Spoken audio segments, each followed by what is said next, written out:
রোহিত, তুমি যে এলে না, আমার খুব ভালো লাগলো। তোমার অবদানের কথা আমরা কোনোদিন ভুলবো না। আর একটা কথা, বৌমা কিন্তু অকৃতজ্ঞ নয়, প্রত্যেকটা মুহূর্ত সে মনে রাখে। এই যে তুমি সমস্যাই আপনিও, আপনি যদি এরকম করে বলেন না সমস্যাই, তখন নিজেকে না সত্যি খুব বাইরের লোক বলেই মনে হয়। না, আমি বাইরের লোক, আমি তো বাইরেরই লোক। আসলে মানুষ মাঝে মাঝে নিজের মনেই না কিছুটা নির্মাণ করে নেয়, ইলিউশন।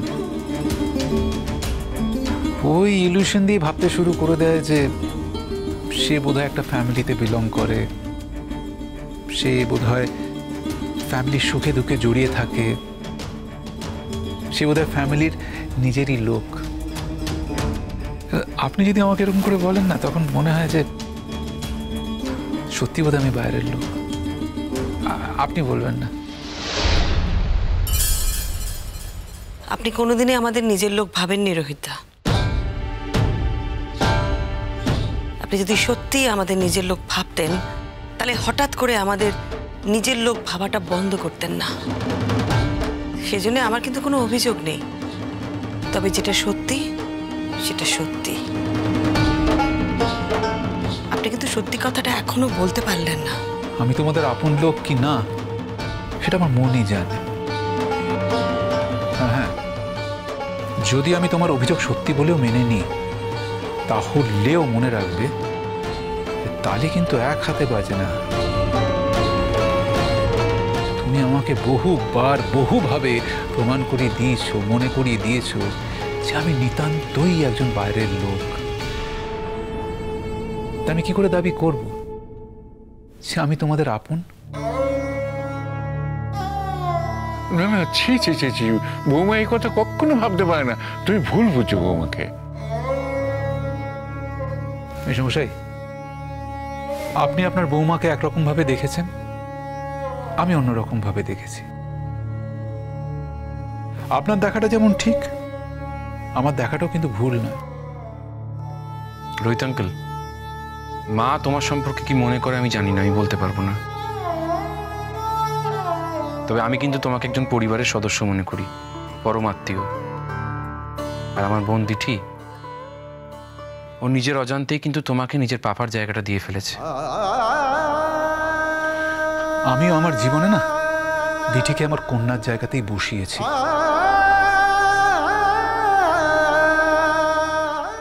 আজ আমার যদি মেয়ে থাকতো না, আমি ঈশ্বরের কাছে প্রার্থনা করতাম সে যেন দিঠির মতো হয়।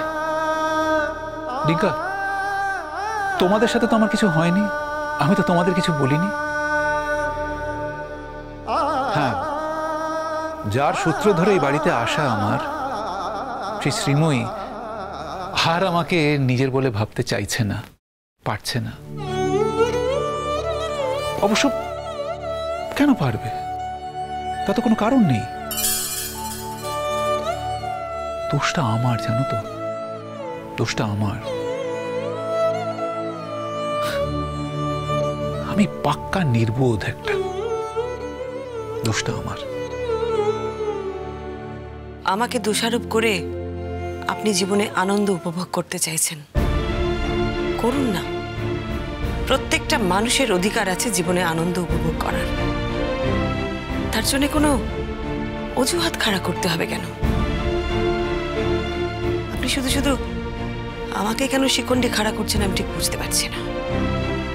একটা কথা তোমাকে বলে দিই শ্রীময়ী, রোহিত সেনের হাজারটা দোষ থাকতে পারে, কিন্তু তার সৎ সাহস আছে। আমার কোনোদিন শিখন্ডি লাগে না, সবাইকে সরিয়ে দিয়ে আমি নিজে বুক পেতে দাঁড়িয়ে যাই। এই কথাটা কোনোদিন বলবে না আমাকে। যে সত্যিটা আমি জানি সেটাকে মিথ্যে বলে প্রমাণিত করার চেষ্টা করো, এটা আমার সত্যি, সেটা আমি বুঝেছি, আমাকে বুঝতে দাও। মেশামশাই, আজ আসি আমি। হ্যাঁ দাদা, আপনি আর এ বাড়িতে তেমন করে আসবেন না, না চলে যাবেন তো? অত দূরে চলে গেলে কি করে আসবো বলো তো? কবে চলে যাওয়ার কথা রোহিত? 22 তারিখের পরেই না রোহিতদা? হ্যাঁ, ওই 22 তারিখটার জন্যই আটকে গেলাম। না হলে অনেক আগেই ফেরত যাবার কথা হয়েছিল। তার মানে এরপর হয়তো আর তুমি এদেশে আর ফিরবে না, তাই তো? ফ্র্যাঙ্কলি স্পিকিং ডিঙ্কা, মনে হয় না। আরে খুব দরকার না পড়লে আসবো না। তবে হ্যাঁ, তোমরা যদি যাও তো তোমাদের জন্য কিন্তু আমার অবারিত দ্বার। অঙ্কিতা, তুমি যদি তোমার প্ল্যান অনুযায়ী লন্ডনে ফার্দার স্টাডিজ করতে যাও, আমার বাড়ির দরজা কিন্তু তোমার জন্য হাট খোলা থাকবে। রোহিত আঙ্কেল, আন্টির সূত্রেই তো আমার তোমার সঙ্গে আলাপ। তোমার যদি আন্টির সঙ্গে সম্পর্কটা আবার ঠিক আগের মতো না হয়ে যায়, তাহলে তোমার ওই খোলা দরজায় গিয়ে তো আমি দাঁড়াতে পারবো না রোহিত আঙ্কেল। সম্পর্ক তো অ্যাকচুয়ালি পারস্পরিক হয়, তাই না? দেখো, আগে হলে হয়তো আমি পারতাম, কিন্তু আন্টির থেকেই আমি শিখেছি যে একটা মানুষের থেকে শুধু নিতে নেই, আগে তাকে দিতে হয়। তাই রোহিত আঙ্কেল, তোমার যদি আন্টির সঙ্গে সম্পর্কটা ঠিকঠাক না হয়, তাহলে তোমার দরজা যতই হাট করে খোলা থাক না কেন, সেই খোলা দরজায় আমি গিয়ে দাঁড়াতে পারবো না। I am really sorry Rohit uncle, তুমি আমায় ক্ষমা করো। শ্রীময়ী, শ্রীময়ী।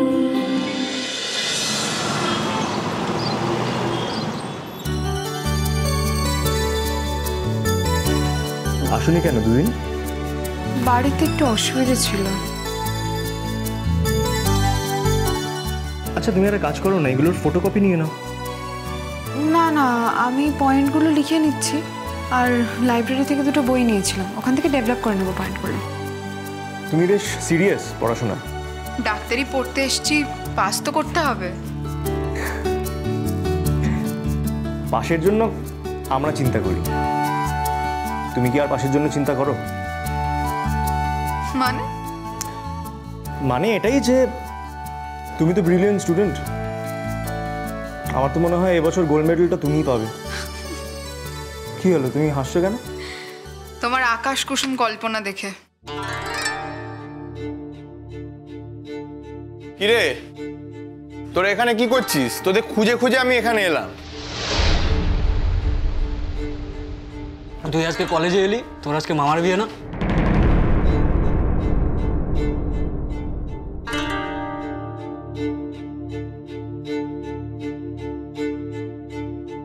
আচ্ছা, বাই দ্য ওয়ে, তুমি আজকে ওদের ওই বিয়ে বাড়িতে যাচ্ছ না?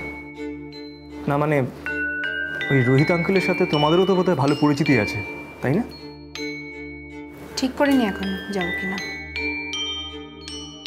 সর্বজিৎ কিন্তু আমাদের সবাইকে ইনভাইট করেছে। ইনভাইট করেছে, যাও। না মানে তোমাদের সাথে তো বোধহয় ভালো রিলেশন আছে না ভদ্রলোক? সেটা তো তুমি শুনে বলছো, দেখো তো নি। আচ্ছা, এটা হয়ে গেছে আমার পরের ক্লাসের নোটসটা।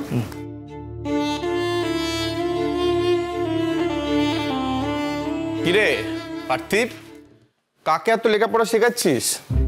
টিচার হয়ে গেলি নাকি? আরে ভাই, টিচার হতে যাবো কেন? ও দুদিন কলেজে আসেনি, তাই নোটসগুলো শেয়ার করছিলাম। ও আসেনি বলতে ওটাকে?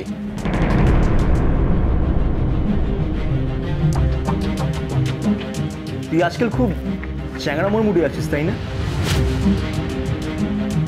আমি কিন্তু নেই। হ্যাঁ, কেন জানতে পারি? সবসময় যে চ্যাংড়ামোর মুডে থাকতে হবে তার তো কোনো মানে নেই ভাই। এই সর্বজিৎ, আজকে তুই কলেজে এলি যে? এই তোদের দেখতে এলাম।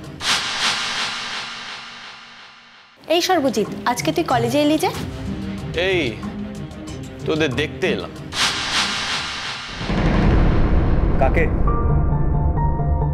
অ্যাকচুয়ালি ফাইনালি তোদের বলতে এলাম যে তোরা সন্ধ্যাবেলা আসছিস তো? অবশ্যই আসতে হবে। আমি অ্যাকচুয়ালি গিয়েছিলাম কিছু কিনতে, মায়ের অর্ডার ছিল বুঝলি। আজকে তো ফুলসজ্জা হবে, তো তাই ওই এক্সট্রা ফুল টুল কিনতে গিয়েছিলাম। না অ্যাকচুয়ালি কলেজের পাশ দিয়ে যাচ্ছিলাম, তো ভাবলাম তোদের সবার সাথে একটু দেখা করে নি। তবে হ্যাঁ, ইভিনিংয়ে কিন্তু তোদের সবাইকে আসতে হবে, নাহলে কিন্তু ডিভোর্স হয়ে যাবে আমার সাথে, বলি রাখ। আরে যাবো একদম চিন্তা করিস না। আরে পার্থি, তুই আসবি তো? আমি না এলে কি তোর মামার বিয়েটা আটকে যাবে ভাই? ও বুঝলাম, তাহলে হয়তো আসবি না। আমি কখন বললাম আসবো না? দেখছি, চেষ্টা করে দেখি। হ্যাঁ, চেষ্টাই তো করতে হবে। এখন তো তুই সাংঘাতিক ব্যস্ত, পড়াশোনা করাচ্ছিস। ফাইনাল ইয়ারে পড়াশোনাটা বোধহয় আজকেই কমপ্লিট করে দিবি। আমি না ওই দিকে গিয়ে লিখছি। হ্যালো, এক্সকিউজ মি, বলছি তুমি আসছো তো? মামা কিন্তু তোমাদের বাড়ি থেকে ইনভাইট করে এসছে সবাইকে, তো আশা করছি তুমি আসবে। আমি আসি বা না আসি তাতে তোমার কি? এ বাবা, সবাই আসবে আর তুমি আসবে না, এটা কখনো হয়? তাহলে তো প্রশ্ন উঠবে, সবাই ভাবে মামুর বিয়েটা তোমরা মানতে পারোনি বলে এলে না। সব সময় এত আজে বাজে কথা কেন বলো বলো তো তুমি? বাজে কথা বল? তোমরা যদি না যাও, তোমাদের সাথে এত ভালো সম্পর্ক, তাহলে প্রশ্ন উঠবে না? আরে কি রে, তোরা বল। মানে তা তো হতেই পারে না। যেটা জানিস না সেটা নিয়ে কথা বলবি না। না না, আমরা তো কিছুই জানি না, আবার অনেক কিছু জানারও আছে ভেতরে। মামু বিয়ে করছে বলে তোমাদের অনেক ভেস্টেড ইন্টারেস্ট লাগতেই পারে, কিন্তু আমি মনে করি যেহেতু ইনভাইট করেছে, তোমাদের আসাটা উচিত। আমাদের উচিতটা আমরা বুঝে নিই। আর শোনো, রোহিত আঙ্কেলের সঙ্গে না আমাদের কোনো ইন্টারেস্টের সম্পর্ক নেই। আমরা রোহিত আঙ্কেলের কাছে যেতে চাইনি। রোহিত আঙ্কেল এসেছেন, আমাদের হেল্প করতে চেয়েছেন, আর আমাদের এইটুকু আত্মসম্মান বোধ আছে, কেউ হেল্প করতে চাইলেই যে আমরা সেই হেল্পটা নিয়ে নেব এমনটাও নয়। তার মানে হেল্প নাওনি বলছো? তোমার মায়ের কোম্পানি টম্পানি সব তোমার নিজেই করেছে? রোহিত আঙ্কেল ওইটুকু হেল্প করেছিলেন। দেখো, আগের লাইনেই বলছে হেল্প করেনি, আবার পরের লাইনে বলছে হ্যাঁ হেল্প করেছে। পার্থিব, শুধু পড়াশোনা করালেই হবে? ওকে ভালো করে বোঝা, কথাবার্তাও তো ঠিক করে বলতে হবে। আমি তো নয় কেস দিচ্ছি না, অন্য কেউ হলে কিন্তু কেস খাই দেবে। আমার একটা কথা কিছুতেই মাথায় ঢুকছে না ভাই। ওরা যদি ওনাদের কাছ থেকে হেল্প নিয়ে থাকে, বা উনি যদি ওদেরকে হেল্প করেও থাকেন, তুই এত চাপ দিচ্ছিস কেন? এটা তো ওদের ব্যাপার, তুই তো সেখানে ছিলিও না। আলবাত ছিল,